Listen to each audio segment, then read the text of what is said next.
There was a day when money ceased to be what it seemed. A quiet, almost imperceptible moment when the value of things came to depend not on gold, nor on human labor, but on trust. A trust built on paper and maintained by fear. That was the day money stopped being real. There were no explosions, no revolutions in sight. Just a signature, a political decision, and the world changed forever. The system born in that instant would become the greatest economic experiment in history and the most profitable for those who controlled it. To understand how this happened, we need to go back to a time when money still had body, weight, and shine. For centuries, coins represented tangible wealth: gold, silver, precious metals. They were the mirror of value, not the illusion of it. When someone said they possessed wealth, it meant they had something real, palpable, that could be held in their hands and stored in vaults. But the expansion of empires and the growth of global trade began to reveal the physical limits of this model. Gold was scarce, difficult to transport, and insufficient to sustain an economy that was growing faster than the mines could produce. It was then that the idea of paper as a symbol emerged, a document, a promise. Give me your gold and I will give you this note, which represents the same value. The system worked, until banks discovered a dangerous secret. Not everyone would come back to demand the gold at the same time. This meant they could issue more notes than the gold they actually had available. The embryo of what we now call fiat money was born there, money based not on metal but on trust. Fraud became the norm, and trust turned into a tool of manipulation. The 20th century accelerated this process like never before. The world wars sucked the gold out of national treasuries, and governments, neck-deep in debt, realized they could simply create more notes to finance destruction. Money, which once represented something finite, became infinite, at least in appearance. Every bomb dropped, every tank built, was paid for with promises that could not be kept. And the more promises were made, the more the banks grew. The world economy began to revolve around unbacked paper and the collective belief that everything would continue to function. In 1944, at the end of the Second World War, leaders of the great powers met at Bretton Woods to redesign the global financial system. The agreement created there pegged all currencies to the dollar and the dollar to gold. It was an attempt to restore some form of trust amidst the chaos.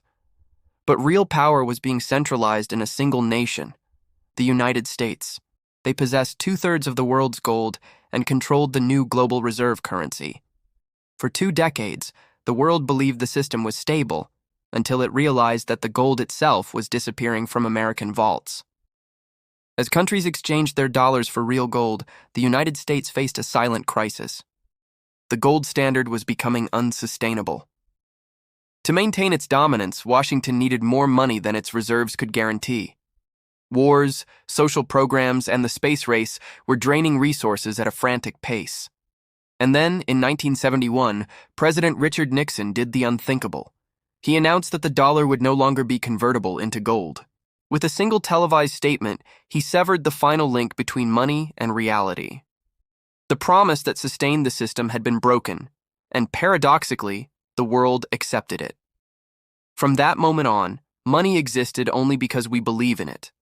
No precious metal, no physical backing, just faith in the government, the banks, and the financial system. It was an unprecedented leap of faith and an act of absolute power. For the first time in history, the value of labor, wealth, and even human time came to depend on political decisions and the printing of numbers on a screen. Money became code, and those who controlled it dominated the invisible world behind everything we call the economy. But something deeper changed that day. When money freed itself from gold, it also freed itself from moral reality. Creating wealth ceased to be a matter of production and became a game of manipulation. Debt became profit. Scarcity became an instrument of control. And inflation, once feared, turned into deliberate policy. The system discovered it could steal value not by taking what you have, but by diluting what it's worth. The following years were an explosion of credit, consumption, and dependence. Banks created money with clicks, governments bought time with debt, and people began to measure success by the quantity of numbers they saw in their accounts. Gold became a relic, and the dollar, a modern religion. Everyone believed, and so it worked.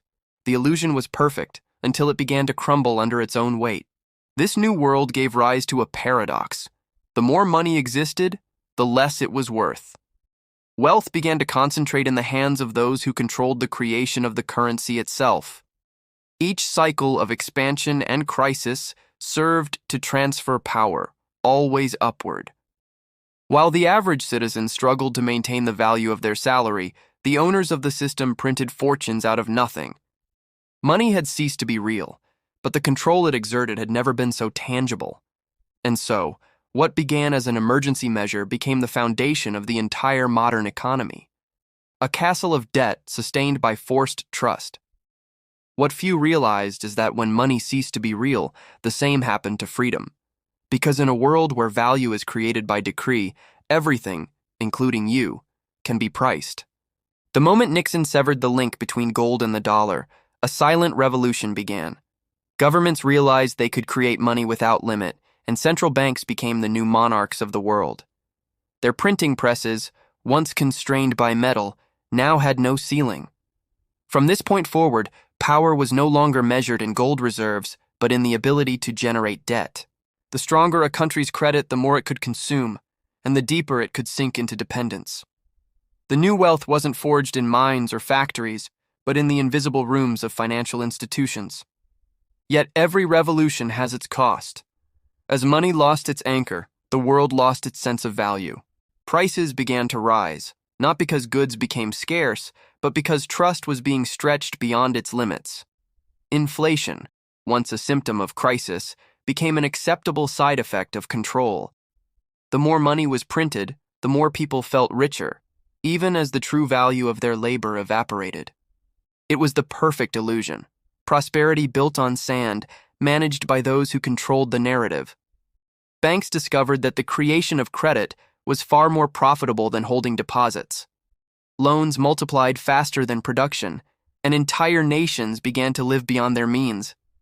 Every new dollar, euro, or yen entered existence as debt, owed, not owned. Humanity was now renting its future from its past mistakes. What used to be a medium of exchange became a chain of obligations. Debt became the new gold, and those who issued it ruled the modern world. The 1980s and 1990s turned this mechanism into an art form. Financial markets exploded with innovation. Derivatives, bonds, swaps, instruments so complex that even experts struggled to understand them. Each layer added distance between money and meaning. The real economy, built on work and production, became overshadowed by a shadow economy of speculation. It was a casino where the house always won, and the odds were stacked against the people who believed in value. Technology only deepened the illusion. As banking went digital, money lost even its physical form. No coins, no notes, just numbers on screens, glowing promises of wealth. The system evolved from gold to paper, and from paper to pixels. What had once been tangible now existed only as data, and data could be erased, altered, or controlled with a keystroke. The financial system had become a code, a series of instructions determining who has power and who remains enslaved by it. The irony was brutal. As the world became richer on paper, inequality reached heights unseen in human history. The same mechanism that created abundance also concentrated it. When central banks printed money to stimulate the economy, most of it flowed not to workers or small businesses, but to the financial elite, those who already owned assets that rose in price with every wave of liquidity.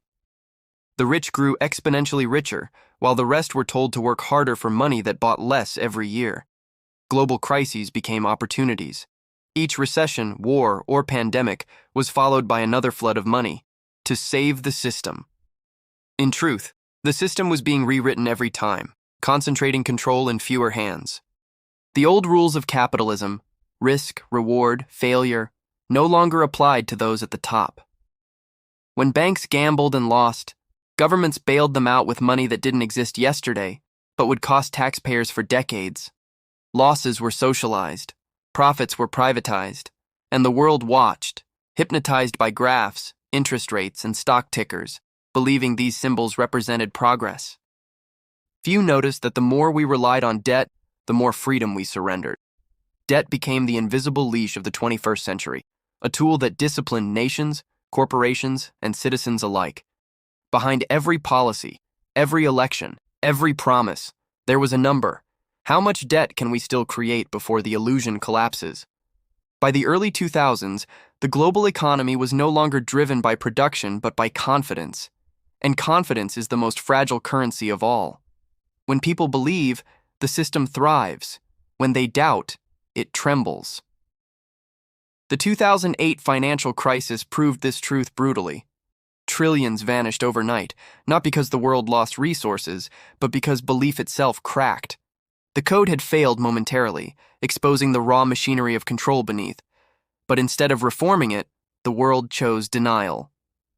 Central banks printed more money than ever before, governments issued more debt, and the same actors who caused the collapse became richer through the rescue.